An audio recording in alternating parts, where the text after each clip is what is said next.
Let's finish with a debate.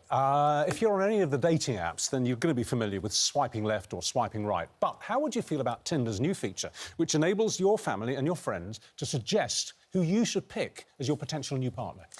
Richard's not sure about this. It's a terrible idea. Called the Matchmaker mode. It gives your loved ones 24 hours to access to your profile. It asks if you would like to start a matchmaker session. And then friends and family can scroll through, suggest likes and give their opinions. The user can then review the recommendations and choose to accept or reject. Is this too much meddling? Well, teacher Bobby Seagull thinks it's a brilliant idea. He appeared on the Netflix dating series Indian Matchmaking, where his parents helped him try to find a wife. And TV presenter Zeze Millz says she doesn't need a family to play Cupid. And frankly, it's none of their business. Yeah, I'm with you, Zeze. Oh, you don't 100%. like that at all. Richard agrees with you. No. What's so wrong with your friends and family chipping in then? I think it's too early to get so many cooks involved in the kitchen. I don't need your opinion. And also what happens is everyone is bringing their own experience in. So if you've had a bad experience with somebody that looks like this or worked in this industry, now you're going to bring that to me. Also, it's like, if we're all a part of the same friendship circle, right? What about if my friend is sending all the good options to the other friend? Do you understand what I mean? Like, you could be nicking the good this stuff. This is what I'm saying. All of these, I don't need all of these inputs in. It's just not for me. And also, if it's your parents, inevitably they're going to be wanting to pick the person they think's good for you. That's what I mean. You know, suitable. And you what might are you not want somebody basing it suitable. off? You're literally basing off what the person looks like. You've had no conversation with them. Like back in the old days, yeah, somebody might recommend you someone, but that was based off the fact that they might have spoken to that person or they worked with that person, so they knew their character. I don't know why you've picked this person for me. Bobby?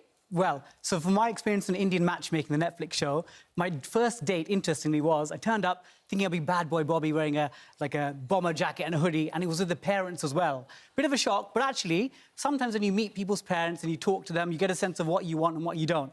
And from my experience, I actually now, when I'm on dating apps, I will genuinely send screenshots to my mum and dad and say, what do you reckon? What do you think? And to be honest, sometimes they go, no, she looks like she's a Millwall fan, not for us. But I have the ultimate say. But I think the real world, we need to consult other people. And, of course, we make the decision. Again, we have a little, monologue in our head going, oh, they look really cool. Oh, no, they live too far away. Oh, no, they're really short. But our mum and dad can also, give us a perspective and go, actually, here's what you think, or we think, and then we have to decide. Yeah, but, Bobby, you just said you look at it first, then you send it on. So, but it's the other way around. And also, I think we're looking at it from our side. I do not want 15 people looking at my profile. Because if I can do it, then that means they can do it as well. So I just think somebody else looking at my profile, your mum and your dad, I don't want your mum and your dad looking at me. I don't really care what they think about me. I also think they're going to make snap judgments which aren't going to be borne out by reality. For example, I've been married for well over 30 years. Yeah?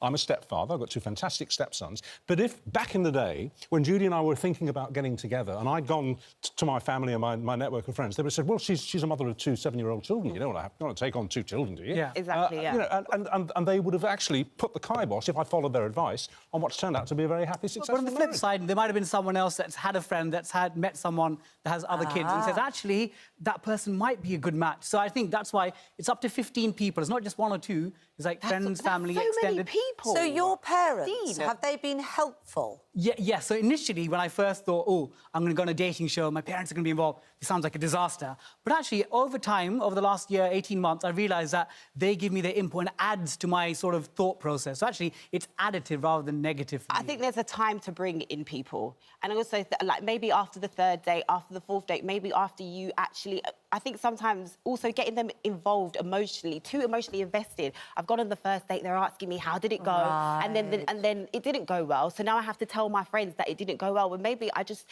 being single, it's a jungle. So I'm getting let down a lot. So imagine telling every other week, yeah, that didn't work out. Sometimes you just want to keep it to yourself and take the L and move on. I don't need everyone knowing that this is another failed situation. But families can help. I think families can help reduce the shock of the L. Like, I had an amazing first date last week, hopefully date 2 coming up. But Mum and Dad were like, oh, go and meet her, she looks really cool. And they know that previously I've been really excited about first dates. And when I fall off, they're there to pick me up. So I think...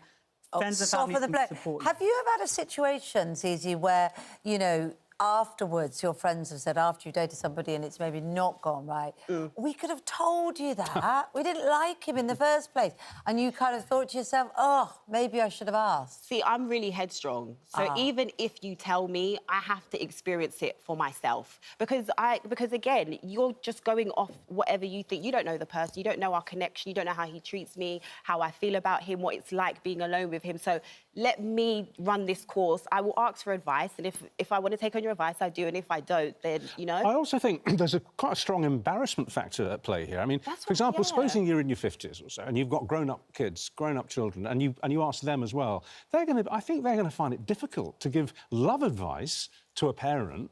And everyone has different values as well. Like, your friendship circle, you probably have similar values, but what means a lot to me might not mean a lot to you. So you know, there's all this discussion now about dates and all these things, first dates, what's a good, like, what you think is a good first date might not be what I think is a good first date. So there's too many conflicting things. You're not being put off, though, are you, Bobby? No, not at all. I say bring back, like, the sort of Jane Austen matriarchal type figure. Imagine what Mrs. Bennett would think of dating apps. You know, meeting people without introductions or chaperones. I'd say bring back introduced. That's wonderful. That's a great thing. OK, well, we're going to chaperone you to Christine now. Good morning, Britain. Back tomorrow from 6.